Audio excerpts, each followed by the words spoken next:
Hi, welcome to episode 20 of Cougars on Cougars. We cannot believe this is our 20th episode. This is Jess. It is our 20th I'm Mary. episode. It's crazy. Wow. I know. I'm just going to get this out of the way right now. I am wearing red, but like we've got the Stars and Stripes thing going on. It's a pinkish red. We're filming on Memorial Day, It's so definitely not School Up North red. give us a break.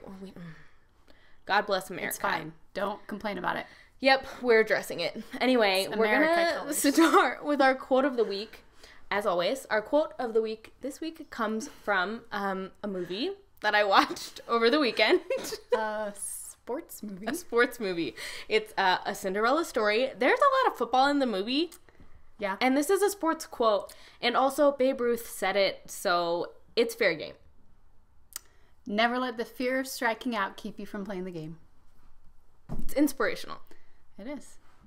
That's, yeah. And if you haven't seen it in a while, go back and watch a Cinderella story, apparently. It applies, I think, to a lot going on this week. Speaking of red in the School Up North, don't let the fear of striking out or getting punched keep you from playing the game.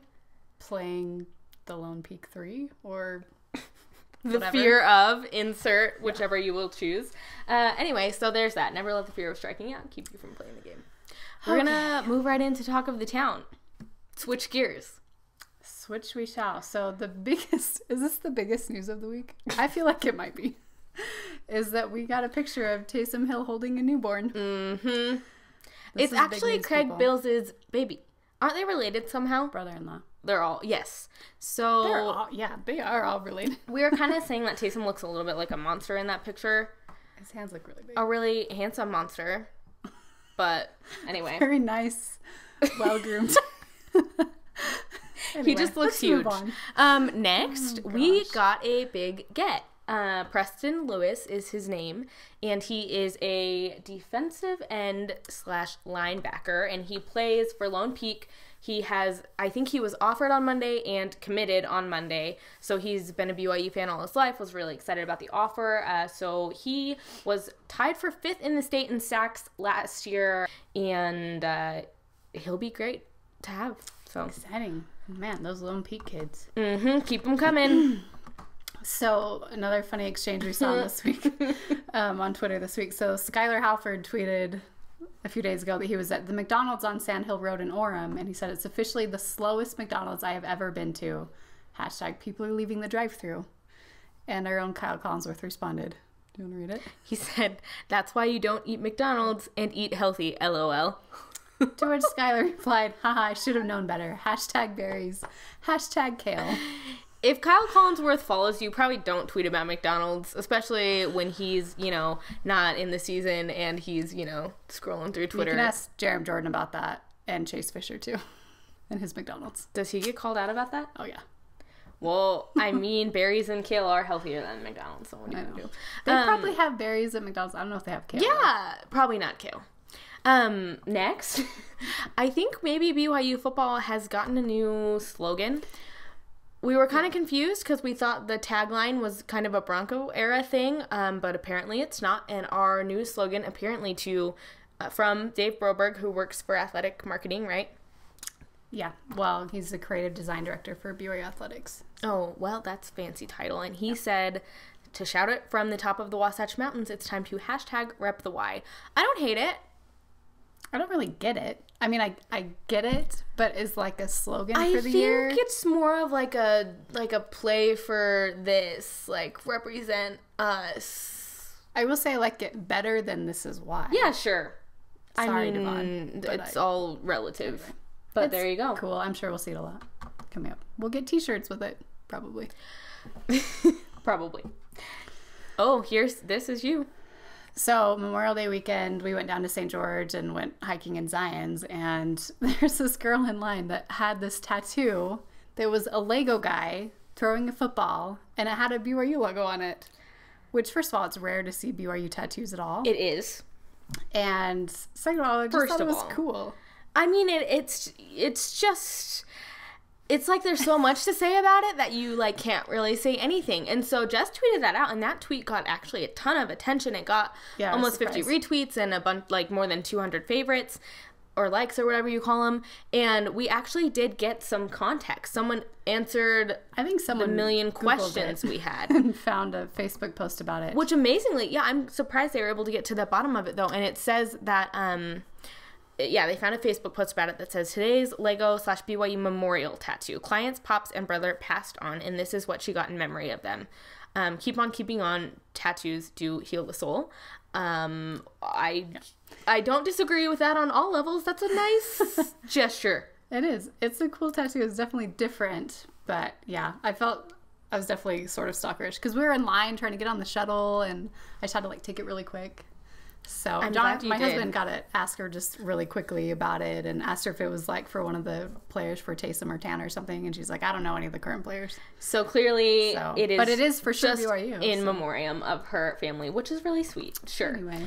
Speaking of doing things for your dad or something, it was Fathers and Sons this weekend. And I think it was for football and basketball. This picture is from basketball, and it was Johnny at Johnny C. Stewart who tweeted it, and he said thanks to Elijah Bryant, and it looks like his son and Elijah, and that's a cute picture. Yeah, I saw a lot of pictures popping up with different little kids and the football and basketball different players, speakers. so. It looked like there was a really good turnout.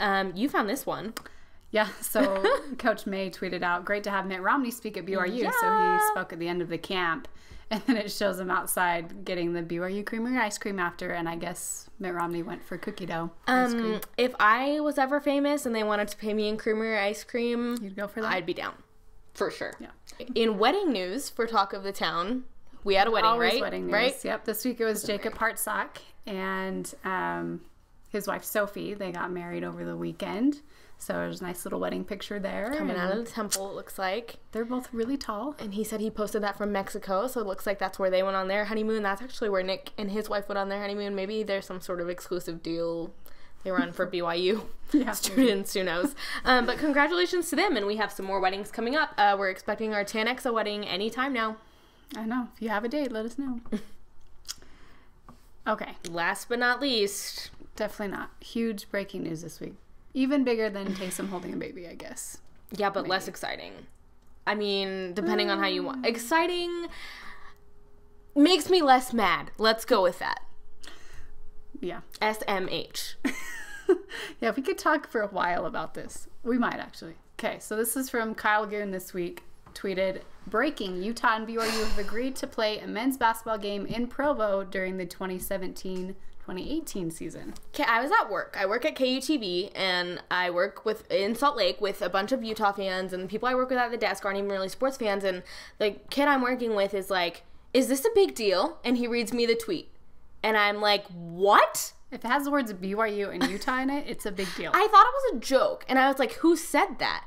And then he told me that it was Kyle Goon from The Trib, and The Trib is actually KUTV's media partner, so I find him to be credible.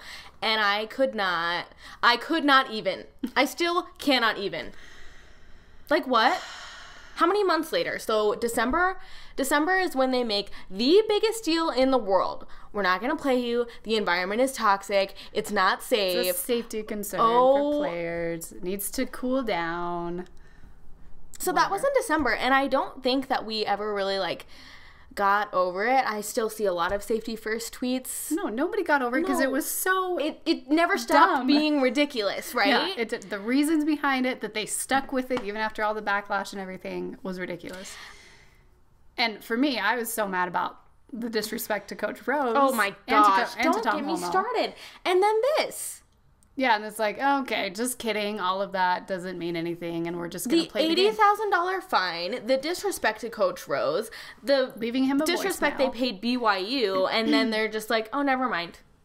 We'll play you next year. In Provo, no less. Thank goodness. I'm sure Coach Rose and Tom Holm were like, if we're playing in Provo. We're not doing a neutral site thing. But I think the question that we had, and that everyone has, is no one really knows who was behind canceling it in the first place, because it seemed like Coach Larry K, Coach ADK kind of took the fall and kind of took the responsibility. But I think in everyone's mind, they were like, is Chris Hill making him do this?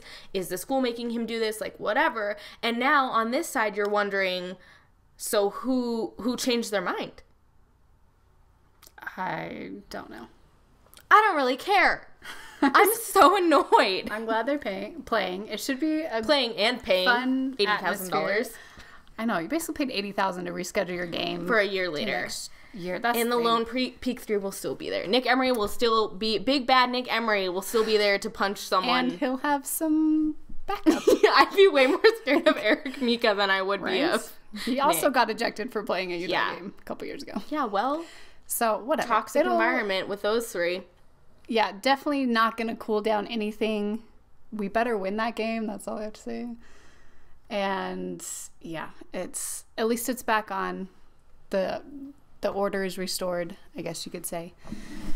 But yeah, it was just, the whole thing was There's stupid. our rant. There's our rant. Please add to our rant. Let us know your thoughts and feelings. Let's keep also, talking about this. We wanted to show this tweet we got from Lauren J. Smith, and he said that these were the uniforms they're going to wear.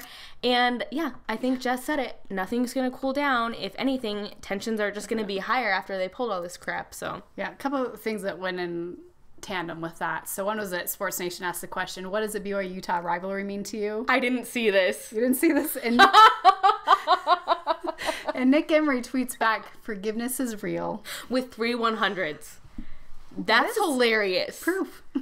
Oh, I'm sure he's my gosh. really excited to play it back. And I'm sure he'll be on his best behavior, but also probably really want to win that game, which is good. And then Kevin Nixon tweeted out that... Oh, this is hilarious. Yeah, he says, me in an email to his son Dalton, who's on the BYU team but on a mission. He says, hey, Dalt, the Utah BYU basketball series is back on. And Dalton wrote back, when was it canceled? And he's like, never mind. Long story. As you can tell, long story, lots of emotions.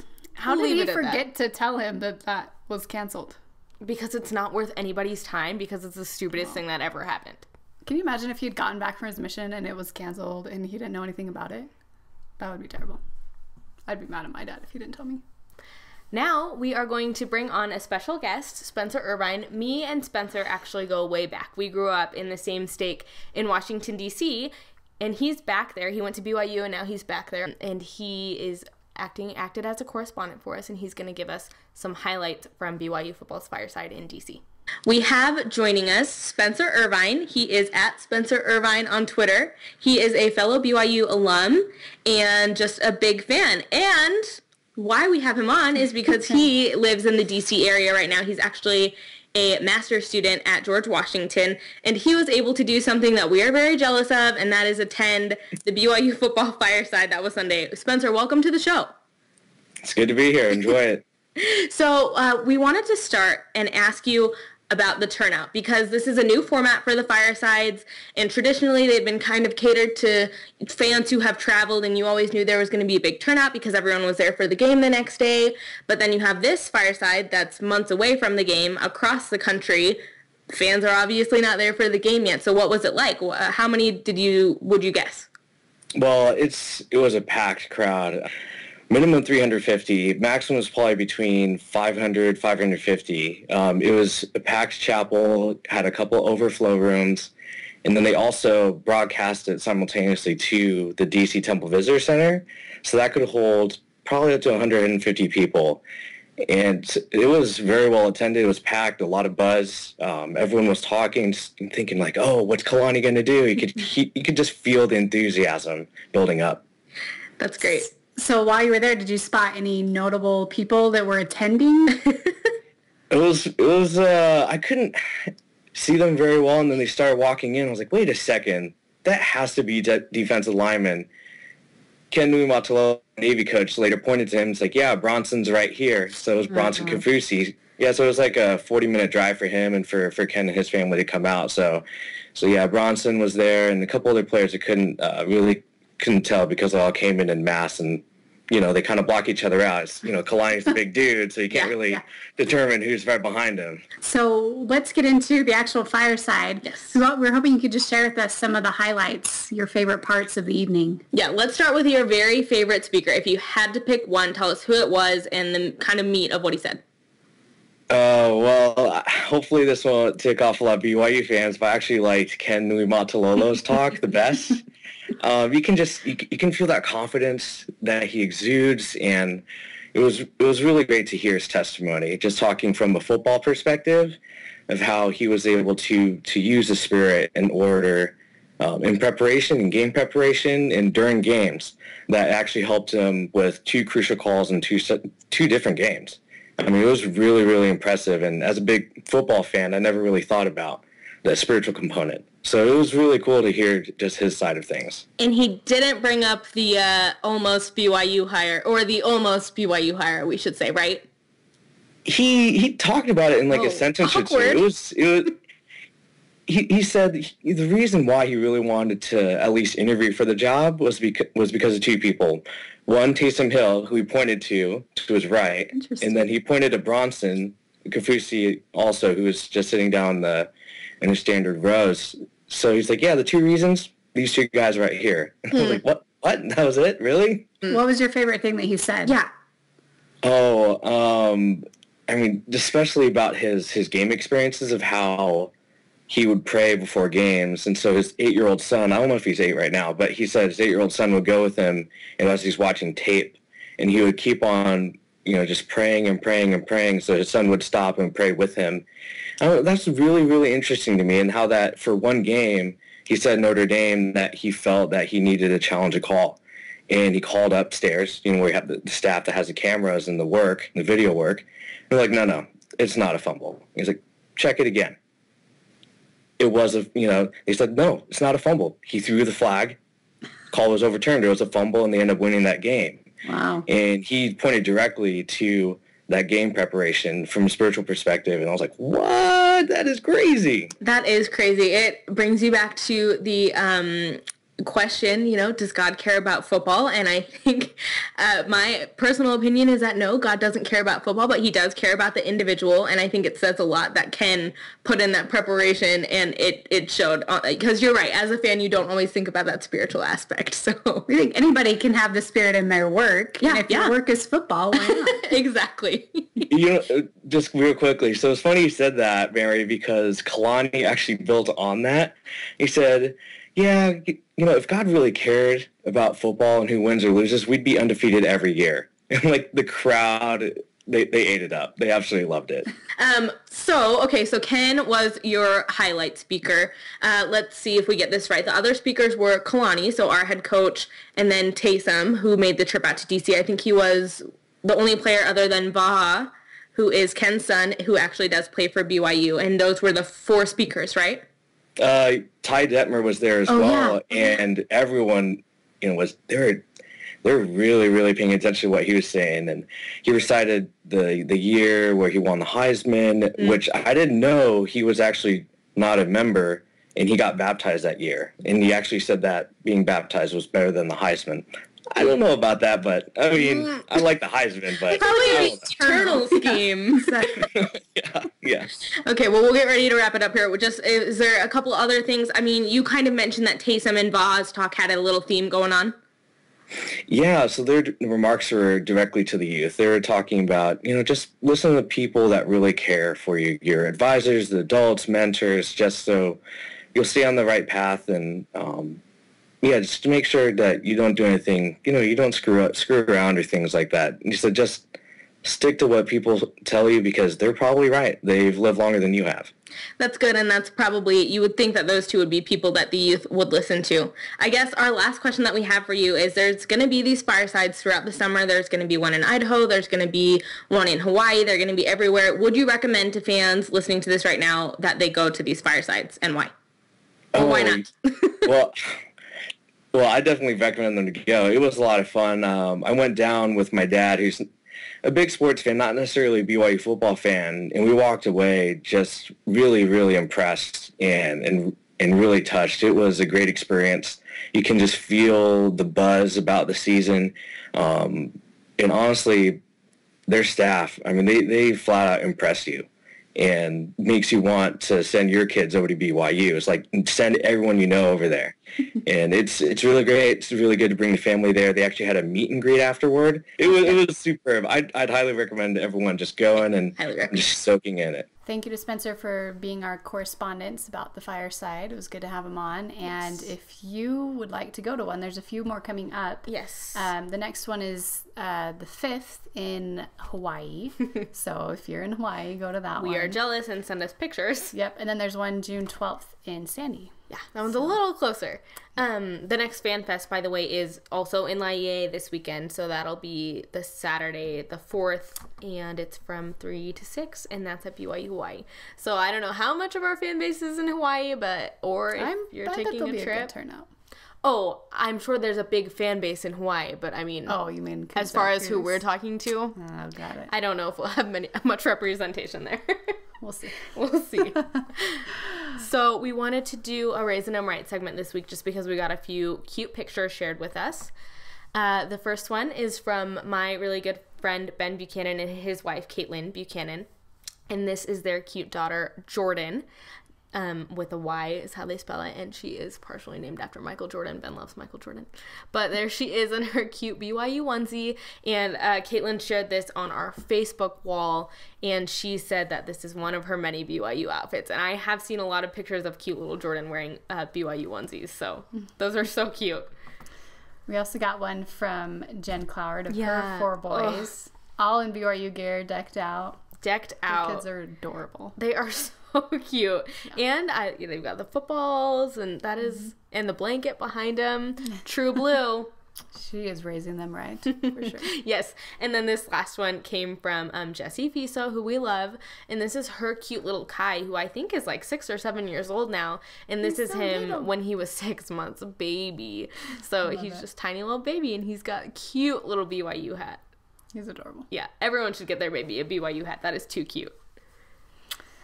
So that's all we've got. If you have more, if you know people who have kids in BYU stuff, if you have kids, grandkids, send us your pictures. # Raisin 'em Right. Email, Facebook, however you want to get them to us. Cougs@gmail.com. Yes. As far as what's next, we've got pretty much the only thing left is track and field.